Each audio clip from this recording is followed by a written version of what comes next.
There's something mesmerizing about descending into the cold pixel silence of Tomb of the Mask.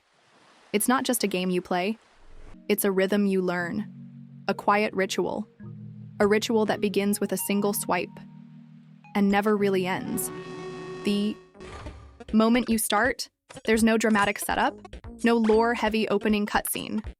Instead, the screen opens with minimal fanfare, a flicker of light, a masked figure, a tomb humming with color and danger, and then movement.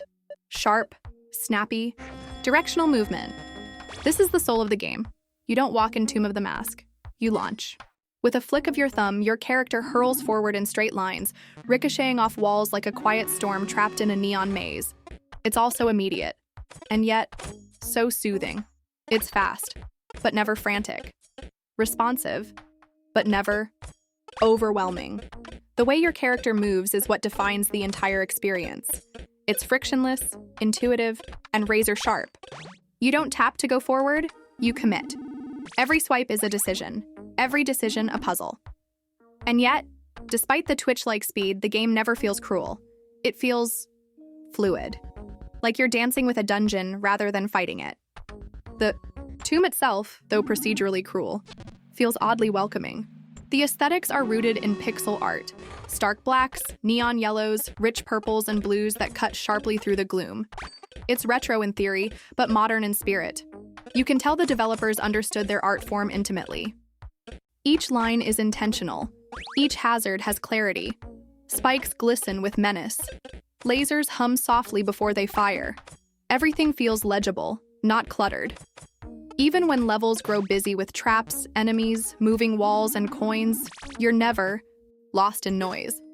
You can always feel your way through it. That clarity carries into sound design.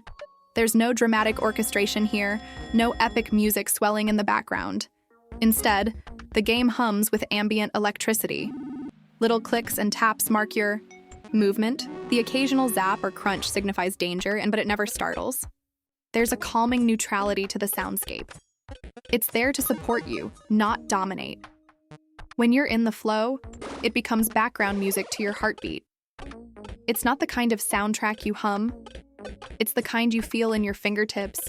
And then there's the danger. Always present, always fair. Spikes pop out of nowhere, but only if you rush. Lasers blink before they burn. Chasing walls of death rise slowly, giving you enough time, just enough to keep moving. You're never unfairly punished. When you die, it's usually because you got greedy or hesitated for a beat too long. And so each run becomes a lesson, a soft rebuke, a chance to refine. What's astonishing is how the game introduces new elements with such grace. You start with basic movement, then come the spikes, the coins, the stars, the moving blocks, lasers, enemies, switches, power-ups. Each one is introduced with restraint. No tutorial bubble, no intrusive explanation. Just level design that teaches through experience.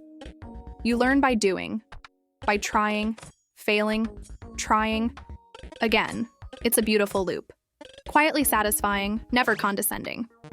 And speaking of loops, the core gameplay mode, the stage-based progression, is only half the experience. The other half is endless mode, and it's where the game shifts from skillful arcade puzzler into something deeper, something meditative.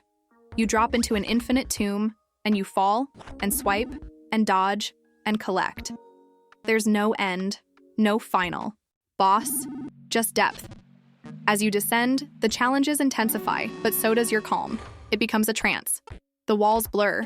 You stop thinking, you become the movement. It's almost surreal how this little mobile game, with its minimal pixel style, and no dialogue to speak of, can place you into such a deeply peaceful state of focus. It's gaming reduced to its most elegant ingredients: movement, danger, pattern recognition. It strips away fluff. No story, no cutscenes, no bloat. Just you, your mask, and the tomb. The progression system adds just enough texture to make you feel like you're building something. You earn coins through play. Coins unlock masks. Some masks have benefits, others are cosmetic. None are necessary, and that's key. The game never feels like it's forcing you to chase upgrades. It offers them gently, like a friend offering UT, You can take them or leave them. Either way, the tomb will still be waiting. Monetization, of course, is present. It's a free-to-play game after all. Ads appear. Some you can skip. Some you watch to earn extra lives or coins. But even here, Tomb of the Mask is respectful. Ads don't interrupt gameplay. They don't break the trance. They wait until your run ends, then appear as gentle suggestions. And if you find yourself playing often, which you probably will, the ad-free version is a small one-time purchase. A quiet thank you to a game that never demanded anything of you. What's remarkable is how well the game scales. Early levels are accessible and forgiving. Later levels become intricate, multi-layered dances. But at no point does it feel like a brick wall. There's no grinding, no energy system stopping you. You die, you retry, as often as you want, as long as you want. That freedom, that respect for the player's time and attention, is rare. In mobile gaming, the UI too deserves quiet praise. Menus are snappy, stylized, and easy to navigate. Buttons are thumb-friendly, with generous hitboxes and intuitive icons. The pause menu is simple. The level select screen is clear. There's no clutter, no noise, just function wrapped in style. And maybe that's the ultimate charm of Tomb of the Mask. It knows what it is. It isn't trying to be 10 things at once. It isn't chasing trends. It's not pretending to be a console game. It's not dripping in microtransactions or pretending to be deep. It's a mobile arcade puzzle runner, delivered with laser focus and immaculate restraint. It's a game that invites you in quietly and keeps you there for hours without ever raising its voice. There's a sense of intimacy to it. You don't binge this game the way you might a blockbuster RPG. You visit it, on the train, during lunch, before bed. 5 minutes here, 20 minutes there. But somehow, in these stolen moments, it builds something lasting. A rhythm, a comfort. It becomes part of your day. Not a distraction, not a time sink, just a presence. You come to recognize the little details, the way your masked character glows faintly in the dark, the satisfying sound of a full coin line, the subtle delay between a switch activating and the wall retracting. These aren't things you notice immediately, but they add up. They build familiarity, like walking the same path each day and noticing new leaves, new shadows, new silence. Even the concept, the tomb, the mask, carries a quiet elegance. There's mystery, but not melodrama. Why are you in this tomb? Who made it? What's the mask for? You're given no answers, only implication, only dissent. And that lack of narrative somehow gives it more weight. It becomes your own mythology. You supply the meaning. The tomb becomes whatever you need it to be. A place of trial, a place of peace, a place to get lost. Comparisons come to mind, of course. Downwell, with its vertical arcade purity. Pac-Man, in its looping movement logic. Even Super Meat Boy, in its death respawn rhythm. But Tomb of the Mask is quieter than all of them. More meditative. It doesn't yell, it doesn't punish, it doesn't beg.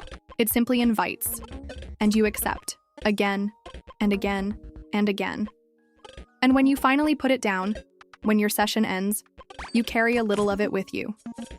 That sense of movement, that neon hush, that glow of having been there, deep in the tomb, wearing the mask, moving through danger, not with fear, but with grace.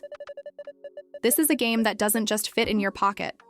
It fits in your day, in your breath, in your fingertips, in the quiet places between things. You swipe. The mask locks into place. The tomb whispers again. And so you go. Downward, forward, into the rhythm, into the light. All right, friend. That's it for today's adventure.